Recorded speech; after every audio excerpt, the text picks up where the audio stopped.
The rabbit hole and how deep and how far we want to go is really how much do you want to discover about your true nature?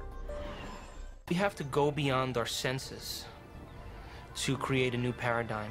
It may very well be that what's going on inside of you, in your brain, in your nervous system, in your nature of observation, how memory works, how mind works, it may very well be that what is happening there is some kind of observer-matter interrelationship which is indeed making things real for you, affecting how you perceive reality. It's not changing the reality out there. It's, you know, you're not changing big chairs and big trucks and bulldozers and rockets taking off. You're not changing those, no.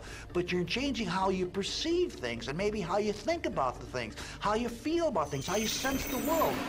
The infinite information that the brain is processing every single second tells us that there's more to the world than we're perceiving. However, every single time we're immersed in an experience with our senses, seeing, smelling, tasting, feeling, as we're immersed centrally in our reality. We know nothing about reality, and all of our sense of so-called reality out there is filtered through our sense organs.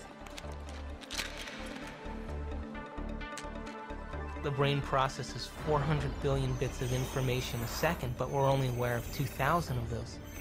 That means that reality is happening in the brain all the time. Quantum mechanics is really the play and display of information, the play and display of potentiality, waves of information, waves of potential electron. And it's important, the word potential. This isn't the world of electrons, it's the world of potential electrons. But when you have to ask the question, waves of what, really? What is the field that is waving? Is it the ocean? No, it's a universal ocean, an ocean of pure potentiality, an ocean of abstract potential existence. We call it the unified field, or superstring field. And that's what we're made of. We were all taught in school that the world is made of stuff, of matter, of mass, of atoms. Atoms make up molecules, molecules make up materials, and everything is made of that. But atoms actually are mostly empty. For example, if this ball were the nucleus of an atom, a proton in a hydrogen atom, for example, then the electron circling this, which would describe the outer limits of that atom, would be out by that mountain over there, roughly 20 miles away. And everything in between is empty. In fact, the universe is mostly empty. However, when we go down in scale, in the emptiness, we eventually come to a level, the fundamental level of space-time geometry, the fine basement level of the universe, where there's information, there's a pattern. It's called the Planck scale, and it's the fabric of the universe. And at that level, there's information that's been there since the Big Bang. So most of the universe, even of matter, is actually empty. Most people think that the vacuum is empty. But for internal consistency of quantum mechanics and relativity theory, there is required to be the equivalent of 10 to the 94 grams of mass energy, each gram being E equals mc squared kind of energy. Now that's a huge number, but what does it mean practically? If I take the volume or take the vacuum within a single hydrogen atom, that's about 10 to the minus 23 cubic centimeters. If I take that amount of vacuum and I take the latent energy in that, there is 1 trillion times more energy there than in all of the mass of all of the stars and all of the planets out to 20 billion light years. That's big. That's big. And if consciousness allows you to control even a small fraction of that, creating a Big Bang is no problem.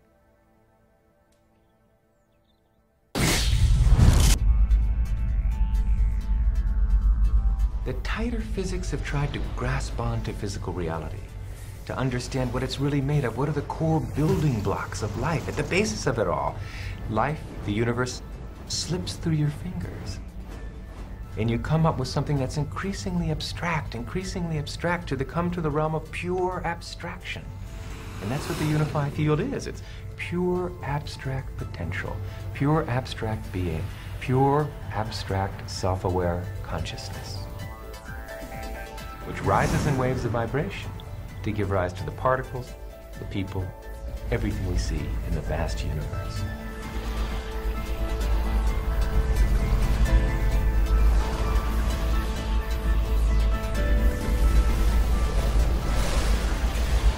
REG machines, random event generators, are electronic tosses of the coin. One type of random number generator experiment that's been conducted many, many times, hundreds of times, over the past 4 decades or so, since around the 1960s, has been a random generator that only produces sequences of random bits, zeros and ones, like flipping coins. And you would simply ask somebody to press a button, it would produce 200 bits. And you would ask them to say, well, try to make it produce more 1 bits than 0 bits. And when you take the entire body of literature, all of the hundreds of experiments that have been done, you can ask a single question. Did it matter that people were trying to push it towards ones or push it towards zeros? And the overall answer is yes, it does matter. That somehow intention is correlated with the operation, with the output of these random number generators, such that if you wish for more ones, somehow the generators produce more ones. There are even experiments now that you are seeing light flashes and your brain potential picks up the signature of those light flashes, what is called evoke potential, that can be measured in an EEG machine connected to your brain.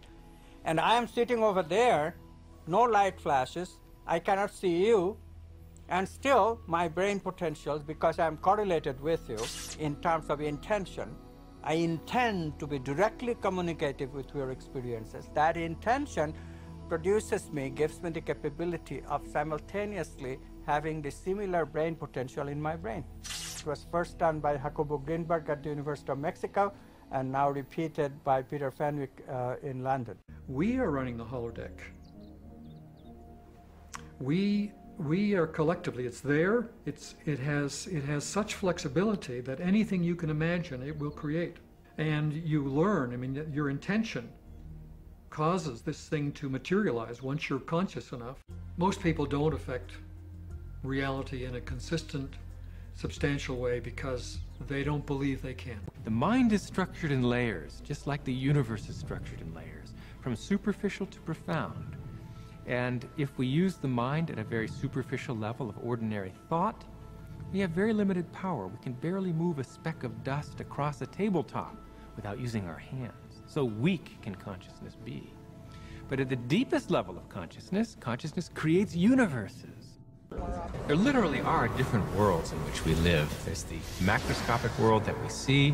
There's the world of our cells. There's the world of our atoms. There's the world of our nuclei. These are each totally different worlds. They have their own language. They have their own mathematics. They're not just smaller.